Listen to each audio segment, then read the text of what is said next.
everyone, and welcome to the show. My name is Jasmine Frank, and today's story is all about connection, all about connecting our journey from all over the world. Because no matter where we come from, no matter where our past is, or no matter where our family is, it always turns out that we're connected in some way. So this is a beautiful way I'm sitting here with Madeline, for us to share our stories and just show how we are all connected no matter where we are in the world. Yeah, absolutely. There's a saying that says we are, 7 degrees of relationships with each other. Yes. And it is so true. Yes. We just finished up on a great project. Yes. FourBlocks, The Last Black Pearl, our short documentary. And we've submitted it to a couple of film festivals. So excited. I'm so excited. I'm nervous, excited, yes. all of the things. Yeah. And it's like now we're waiting. Like, yeah. We're in this waiting mode. Yeah. But as we're waiting, we're looking to do some more discovery of not just ourselves, but of others. So one thing I learned in doing this film and visiting Atlantic Beach, when I got back, there were so many people in Austin, Texas, Yeah. that had been to Atlantic Beach. A childhood friend of mine changed her plans, and instead of going to wherever she was going to go, Yeah. she said, we're going to Atlantic Beach. And she went through and she came back. She said, Madeline, I had tears in my eyes. I got a chance to sit in the water and just feel my ancestors, feel the joy, feel the love, and then just recognize that because of the connection, she's now connected Yeah. to that beach. It's such a beautiful story. Just to give a little background, FourBlocks, The Last Black Pearl is about the last black-owned beach in the nation that's in Myrtle Beach, South Carolina. It's in Horry County, and it's right in between North Myrtle Beach and Myrtle Beach. And it's a little 4-block town that was founded in the 1930s, and it still exists to this day. And it's such an amazing story. And I love talking to people that either are from that area or go to visit, because they all speak to the same testament. They all say, they feel their ancestors there. They feel the culture, they feel the community. And I think it's such a beautiful thing. As someone who is a transplant to Austin, I moved from South Carolina because that's my home. And I moved from there. And when I moved to Austin, I didn't know a whole lot of people, and I was really shocked when I started working on the project with you at how many people were from the area or visited the area, lived there for years or whatever. I was like, whoa. And I was also shocked at people who were actually from South Carolina who still didn't know anything about Atlantic Beach. I actually got a text from a friend who's from Charleston, and he mentioned, he didn't know anything about Atlantic Beach, and he brought it up to his mother, and his mother was like, oh yeah, we used to go there all the time because that's the only beach that we could go to. And she didn't even know that the beach still existed today. You just made me think of something. So that history wasn't even taught in South Carolina. No, because people treat it as something passive. They think, okay, it happened, we don't need to talk about it. It's moved on. We're now integrated. We're no longer segregated. So it's not even a factor now. And I think it's crazy, which is why it was so important for me to tell the story, because I'm like, this is our history. These people, our ancestors, people that are older now, they're not going to be able to tell these stories anymore. They're not going to be able to share this with us. So who is going to carry that torch now? Who's going to pass the baton and tell the story? And it happened to be us. Yes, and I love that. I mean, growing up as a military brat, Air Force brat, shout out to the Air Force, I did not have roots necessarily anywhere.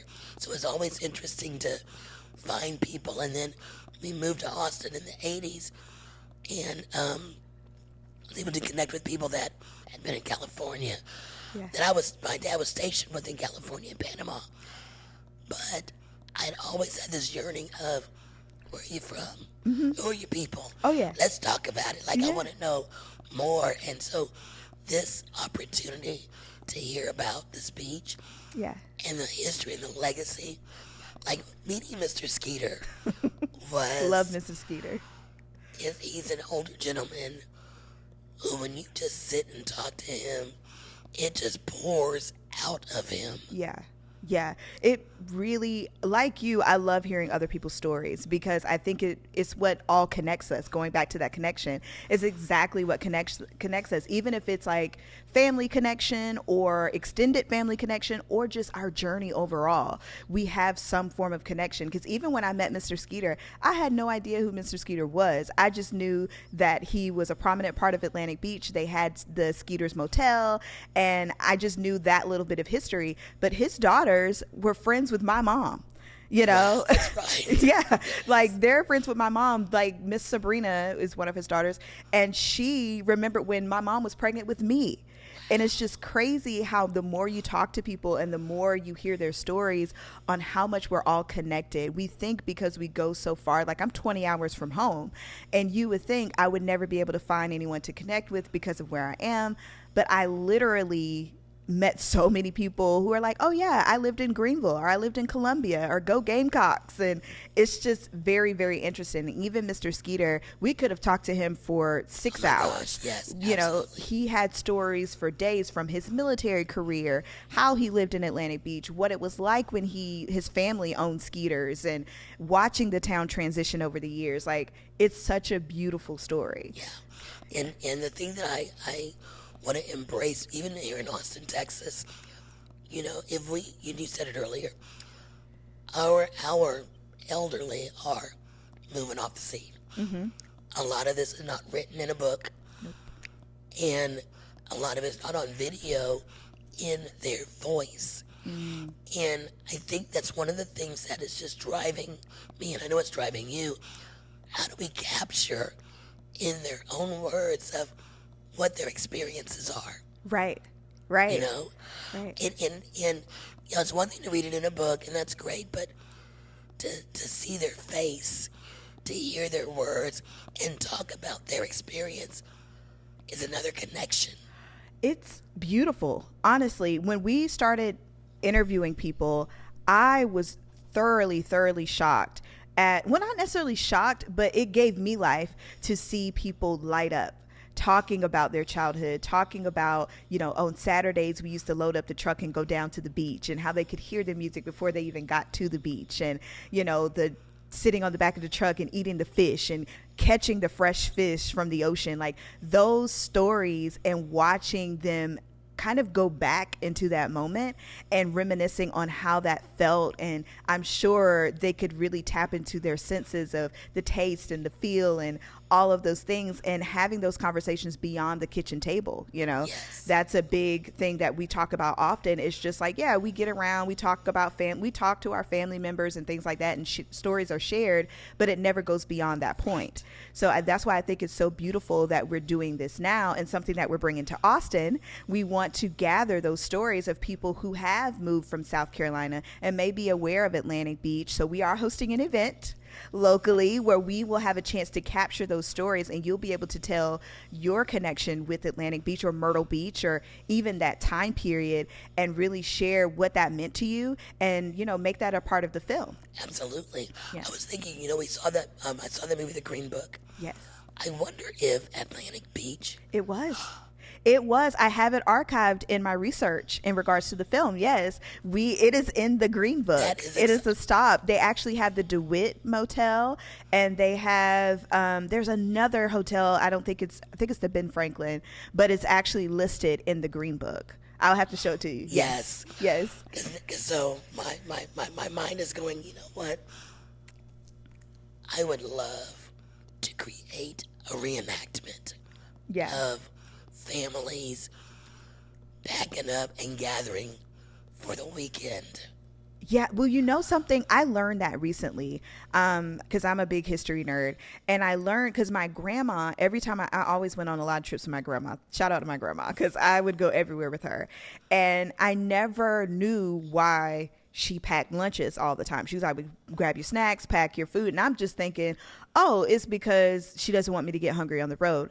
But really, that ties back into Jim Crow and how we weren't always welcomed into every restaurant or at gas station or anything like that. So it was important to pack non-perishable foods so that we could have something to eat on our travel, because we weren't always welcome into restaurants and things like that. And we didn't want to run into a sundown town where we couldn't stop and get gas and we couldn't eat. So that's where the tradition of packing a lunch comes from.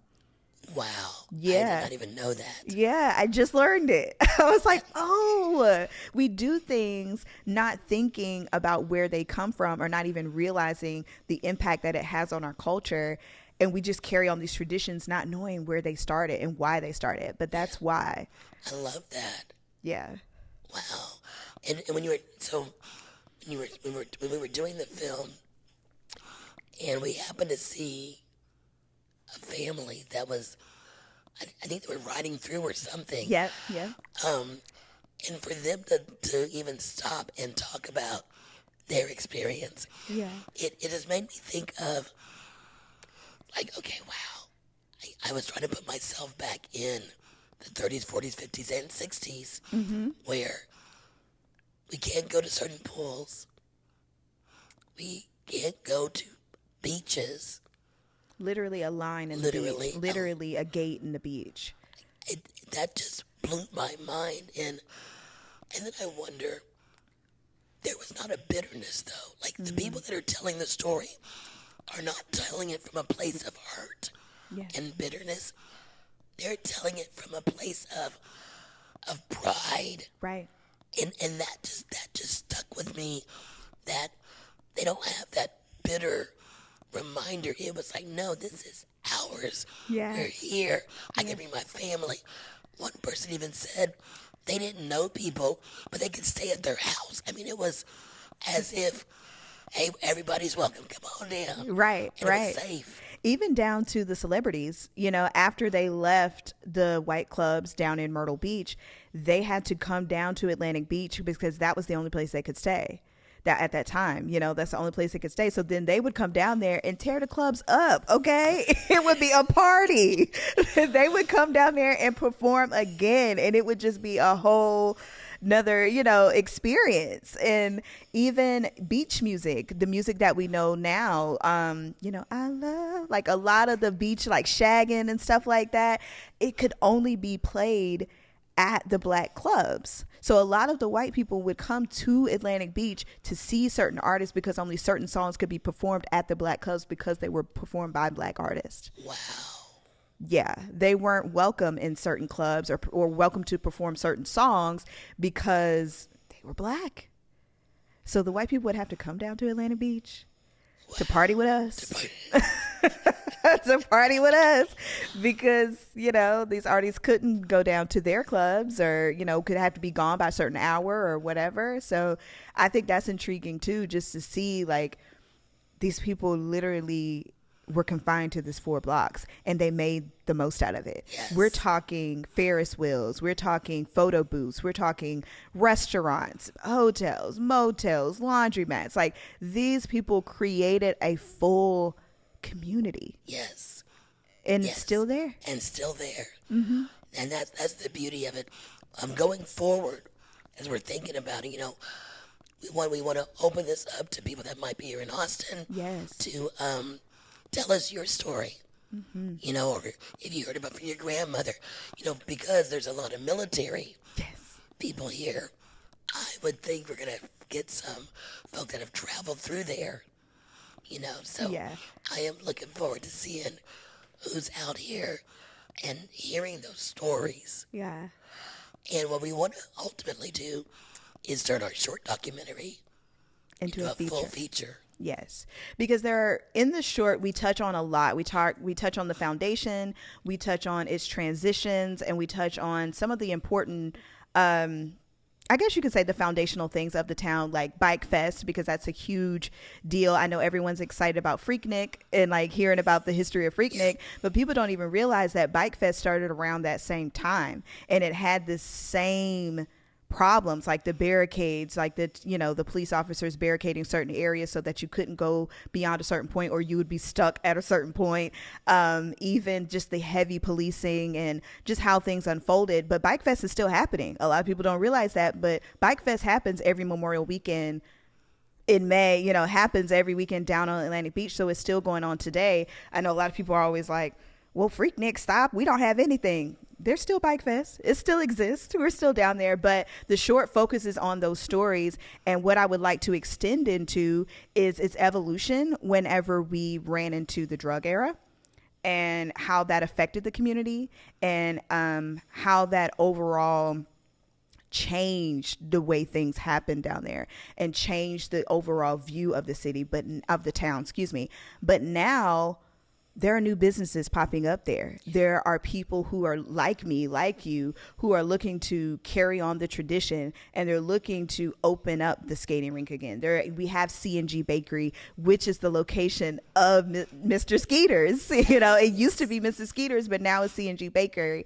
And then there's like beach massages that are down there, and they're just still steadily growing and progressing in that town. So I really want to capture those moments in the full feature film. One of the things that Ms. Millette says in the film, and also just in studying, is, Atlantic Beach, you have North Myrtle Beach, you have Myrtle Beach. Mm-hmm. But the beachfront in Atlantic Beach, you can still see God's ocean. Yeah. You can stand at the top of Atlantic Beach where the big sign is that says Atlantic Beach, and you can literally see right to the ocean. It's beautiful because the founder, Mr. Tyson, he made it where it was in the pretty much in the bylaws for the town that they could not build high rises because he wanted to be able to see the beach from pretty much every angle of the town. And it's still like that today. And that, I think, makes it so our people had such foresight to say this does not need to be industrialized to a point where it's so commercial. Mm-hmm. People can enjoy it. You just said a mouthful in just the word of foresight. Because when I think about our ancestors and what they were able to do, and like you said, they did not have a bitterness. They just knew this is what we need and let's get it done. Let's, put in the work, connect with the right people and get this done. It's so I keep using the word beautiful, but that's just truly how I feel. It's beautiful because it's like, how did you even know that this would affect little old me in 2024? They had no idea I was coming along. They just knew we needed a safe space for our people. And I'm sure they had no idea that this tradition or these traditions would still happen today. But just because they had that courage and they had that foresight and they had the drive, they were able to create something that's really now steeped in history.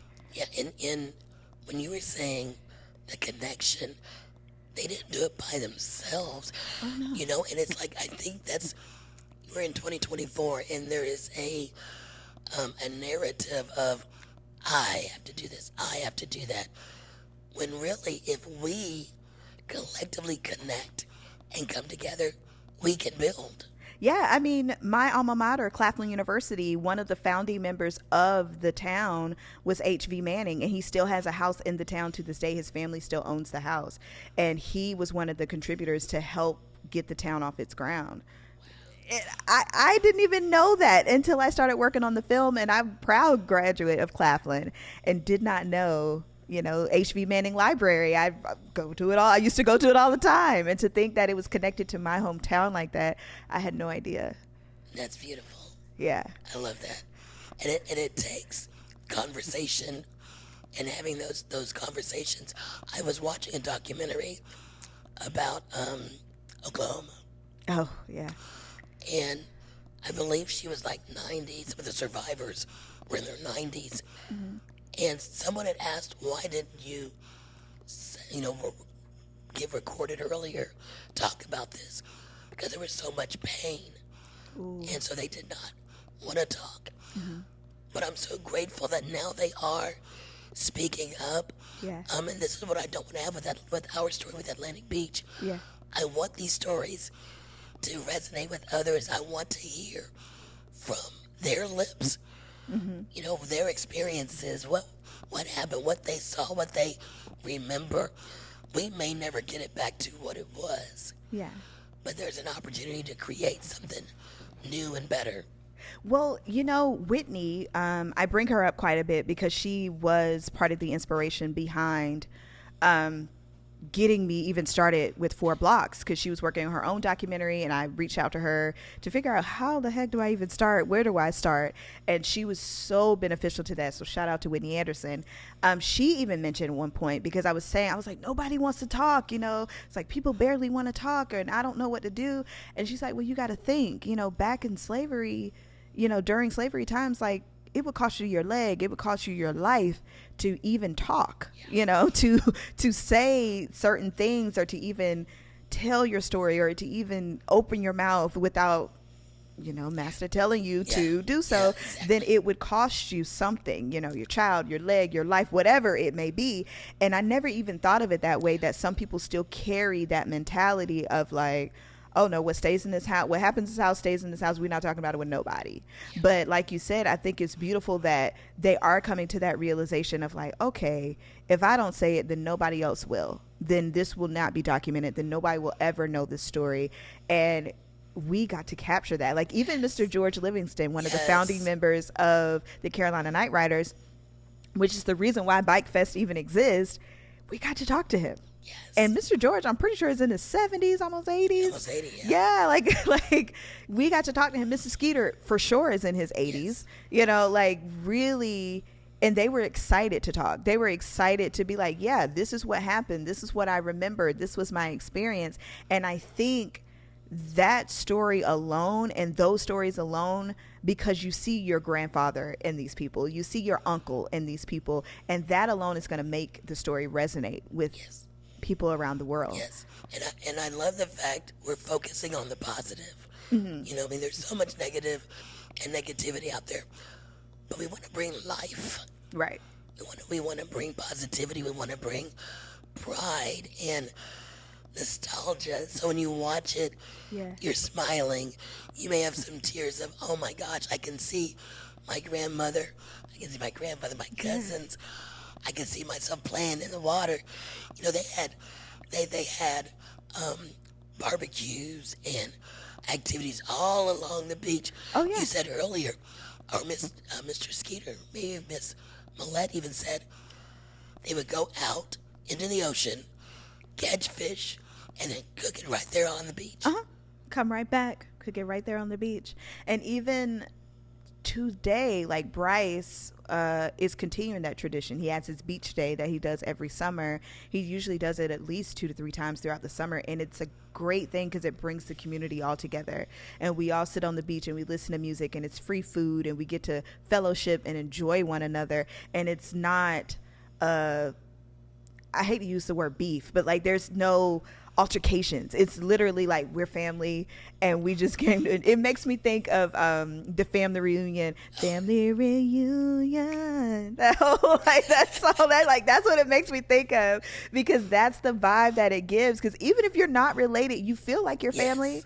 If they make you feel like family, they hit you with the Tupac for Poetic Justice, cousin, like hey, like y'all not really, but it creates that energy. Like it really does. And I love Atlantic Beach for that very reason. I do, because even if you don't know, because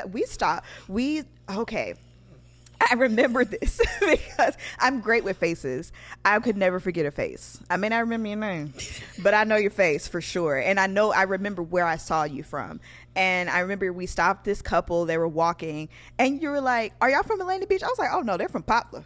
I was like, oh, I know them. It's like, which is another, if you don't know, Poplar is another area in Horry County. So you have Poplar is maybe 10 minutes away from Atlantic Beach, if that. It may not even be that far, but I recognized their faces, like it, and they literally immediately was like, how's your cousin Melody, how's your aunt? Like they immediately knew my people, and it just fell into place. And it's just, again, no matter who you talk to there, you can connect the dots of like, okay, well, you're related to so and so and so and so and so and so. Oh, okay, cousin. Like, it gives that same energy no matter what. Yeah. Yeah. And it's funny. So when I got to Austin in 1980, we were busing at that time. Oh. So I lived in a predominantly white neighborhood, and they bused those children to black schools. Predominantly black neighborhoods, they'd bus them to white schools. Mm-hmm. But there was something about, we only had 10 high schools at that time. Oh my gosh. There was something about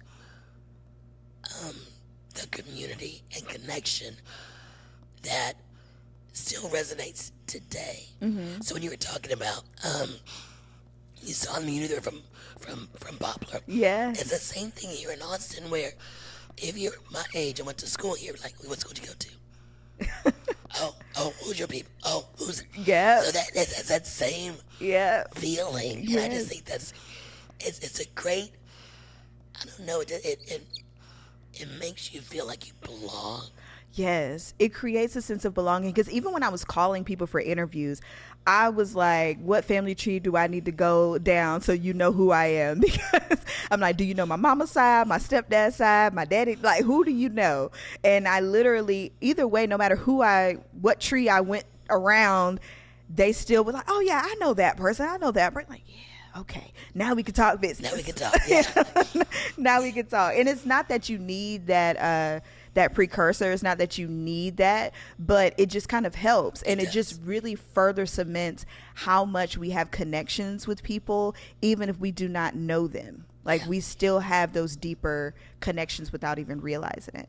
I cannot wait to when we actually start receiving people saying, I was in Atlantic Beach. I remember Atlantic Beach, and I want to be a part of this. I can't wait to hear their stories. And I'm going to probably go, I've known you. I didn't even know this. Yeah. You know, a matter of fact, there's a local pastor here. I was talking to his wife, and she said, you're doing some kind of thing on Atlantic Beach. I said, yes, ma'am. Well, I'm from North Carolina. My husband grew up right around Atlantic Beach. I said, he did. He never told me that. She said, well, you never asked. You never asked? I wouldn't even know to ask, but now I can't wait. I'm hoping he'll be one of those that says, yes, I want to tell my story. Yeah, I think we'll get a lot of people, because even in the last couple of months, I'm still shocked at seeing people that come up to me and they're like, yeah, I lived in Greenville, or I lived, in certain areas of South Carolina. It's a lot of military, but still it's like, wow, like, I had no idea. I thought I was just out here in Texas on my lonesome. Like, nobody knows anything about Carolinas, but they clearly do. And there's a lot of people here that are from the area and familiar with the area, and they get excited to know that we're telling that story. Yeah. So yeah. Yeah, I can't wait. Yeah. So with that, guys, listen, you're gonna see some information come out. Yes. And we welcome you to sign up and join us. Tell your story. No story is insignificant. No, not at all. Even if you think no, everybody's story is important. Everybody's story is significant to the journey. It all weaves that web that we, of our stories. Like, it all weaves together. So we want to hear everyone's story. We want to hear about everyone's journey and how you all connect back to Atlantic Beach, or even the Myrtle Beach or South Carolina area. Like, we would love to hear that. So please stay on the lookout for that information, because it's coming. It's coming. Yeah. It's coming. So with that, that's it for us today, right? Yeah. Yeah. So, I mean, if this was a great conversation about connecting. It's a great conversation about how all of our journeys, no matter how far apart they may seem, we're actually closer than we think. That's 7 degrees of separation. So please stay tuned for more information about FourBlocks, The Last Black Pearl, and how you can be a part of the film, because those short stories that we capture may very well be a part of the feature film. So stay tuned.